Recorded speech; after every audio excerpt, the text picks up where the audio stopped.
Dust devils danced across sun-scorched badlands like restless spirits, their vortex-like formation eerily mirroring the perpetual storm of grit and desperation that brewed in Raven's Peak.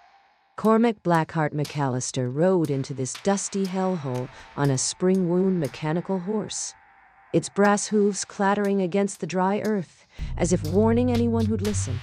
Danger lurked within these crumbling adobe walls. The wind howled like broken glass, casting long shadows across the dilapidated main street, each one twisted in ways that defied explanation.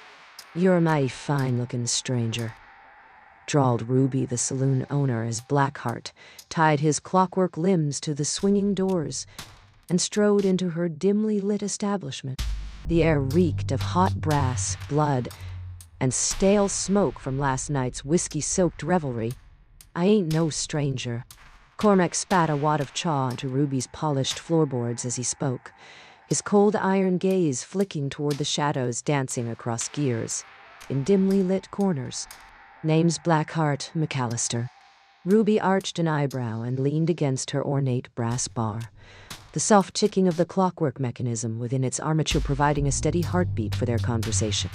"Ah, you're one of those mechanical men," she said, voice as dry as the air outside.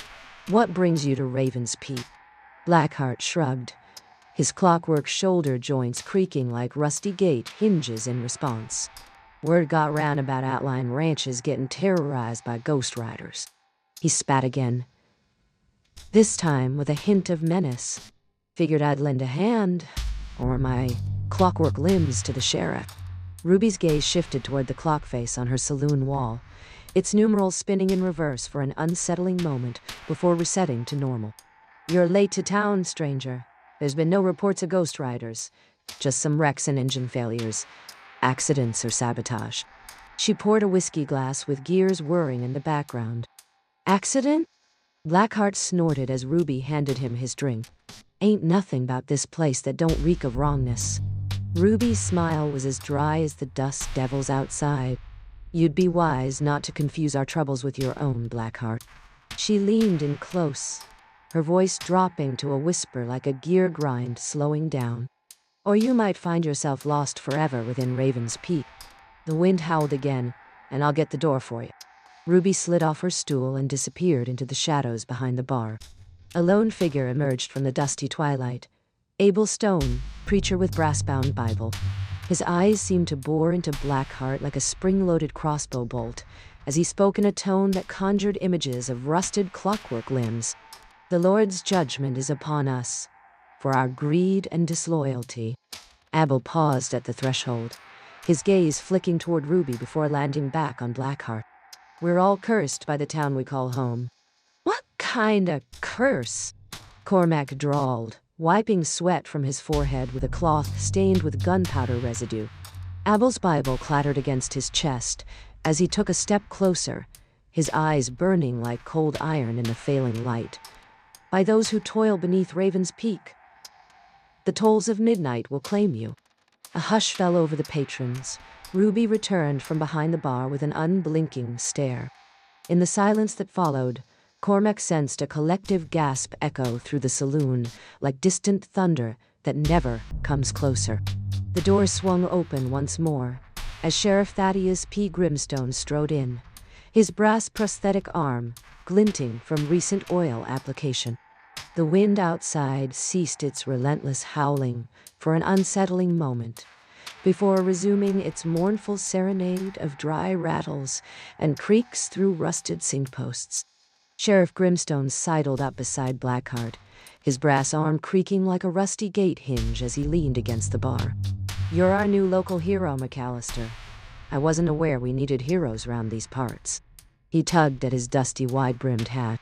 Cormac snorted, spitting chaw onto Ruby's polished floorboards once more. "You'd be surprised what folks like me can do. For a price."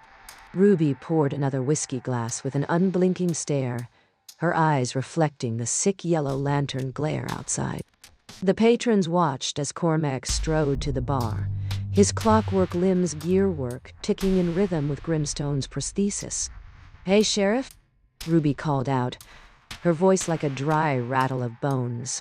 How about we focus on them wrecks and engine failures?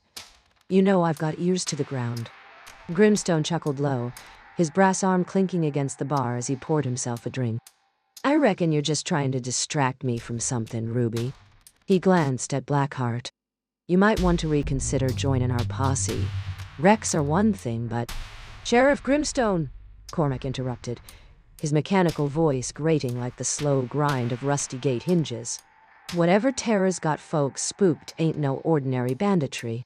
Ruby interjected before Blackheart continued. The tolls of midnight will claim you. Grimstone sighed, wiping sweat from his forehead with a worn handkerchief. Ruby's right. We don't need more trouble.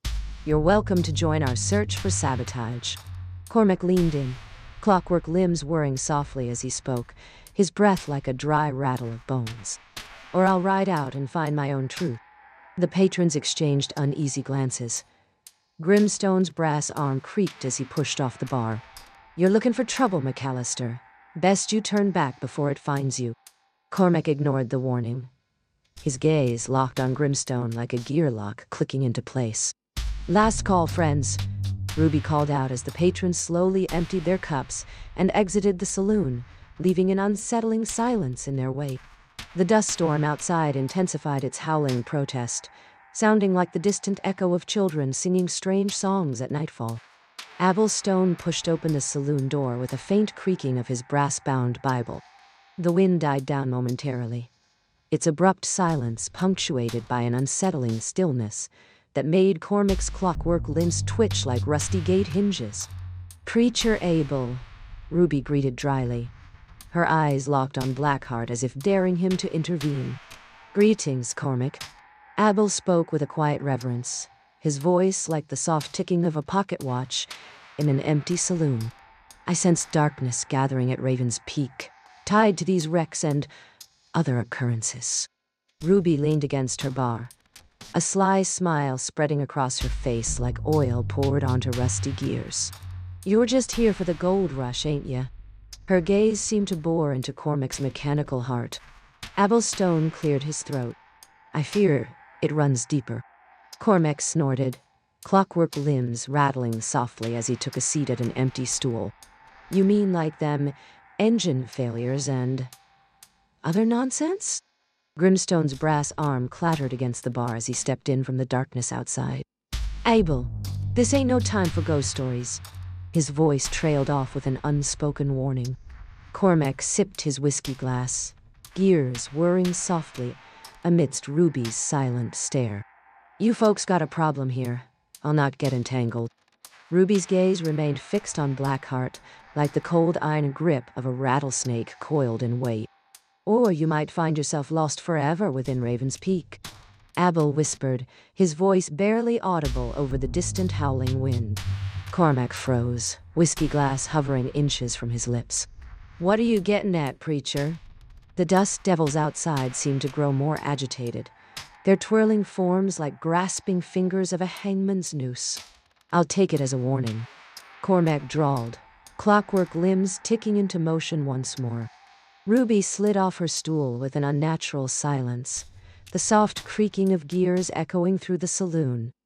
You're not who you claim to be, she whispered, eyes burning like ghost lantern embers in the dark. Blackheart's gaze met Ruby's, and Cormac felt a sudden chill, as if wind had swept across an empty street on a cold winter night. Cormac Blackheart rode his mechanical horse, its spring-wound engine purring like a dry rattle of bones as they ventured into the Badlands. Grimstone and two deputies trailed behind him, their gear vests rattling softly in the darkness.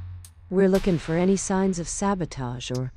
Keep your eyes peeled for anything that don't add up, Cormac interrupted, his mechanical voice like a distant echo through dead bone.